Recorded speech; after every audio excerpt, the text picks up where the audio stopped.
Hello, my friends. Welcome back to a new video. I'm Stephanie West. I'm a licensed counselor here in the state of Michigan and owner and operator of In Progress Counseling. I hope that my message today comes across lighthearted. That is my intent, but I also intend for it to be really thought-provoking and invite us into wondering, how are we influencing others? So often I will sit with clients and they will be irate with people in their lives for not doing things their way. And the thing I say to them so often is, why the dickens would I do things your way? You are profoundly unhappy. You don't compel me with the life that you're living to lean in and try your way. So I want you to reconsider, why are you telling people what's right? Why are you not living it out with joy and inviting people into that? So one of the anecdotes I use, and this is more recent, but over the past about 4 to 5 weeks, I've had 2 different women reach out to me and say, Steph, would you be willing to teach me the ropes at the gym? Now, here's the thing. I am a certified nutritionist. I am not a certified trainer. So anything outside of like, hey, yeah, come along with me and let's hang out, anything like that would be inappropriate, right? So I'm not saying this is a service that I offer. It's way beyond the scope of what's appropriate.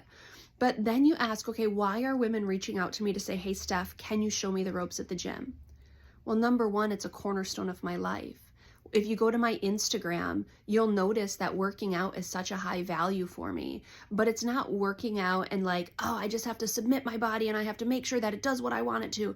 It's like, I use working out as a way to regulate my emotional distress, to process through big emotions.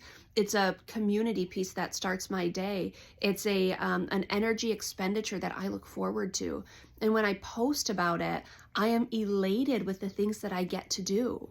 The 2 weeks between the end of my plan that happened mid-December and the start of a new plan in January, I emailed my coach and I said, Coach, don't send me anything. I'm going to go play in the gym. And I had just scads of fun going and trying new things and seeing like, where's my body at? Where might it go? What am I doing? What's enjoyable? And just playing. And there's a joy and a lightheartedness. Now, can working out be tough? Of course. Do I go every day and, have like the best time ever? Of course not. But I love that piece of my life. I love where I was and where I'm going and what I've done along the way.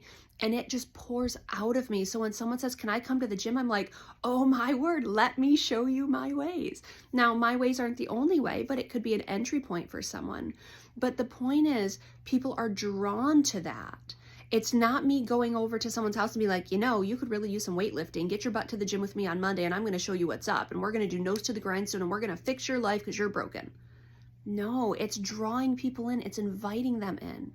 Why would people believe us if we're telling them what a solution is, yet we walk around miserable and angsty and grumpy and nasty? It doesn't work.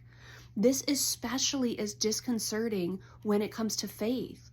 When people tell you what you should do and what you shouldn't do and why you should do it and why you shouldn't do it. It's like, dude, if you led with love, if you witnessed with your behavior, if you demonstrated kindness and graciousness in my direction, I bet I'd be drawn to you. I bet I would wonder, hey, what's that elixir or what's that thing or what's that medium of contentment they have in their life? I want to know more about that. But when people come around with intensity, like this is right, this is wrong, how you're doing it is inappropriate, and do it my way. Not only am I not doing it your way, you're kind of out of my scope of reference as someone I want to follow at all. Because you should be drawing me with joy. You shouldn't be, guilting or shaming or try to coerce outcomes just because it's your way and your way's the preferred way for you. We need to draw people into health and wellness by, number one, getting our house in order, getting your T's crossed and your I's dotted, and doing it joyfully because you can.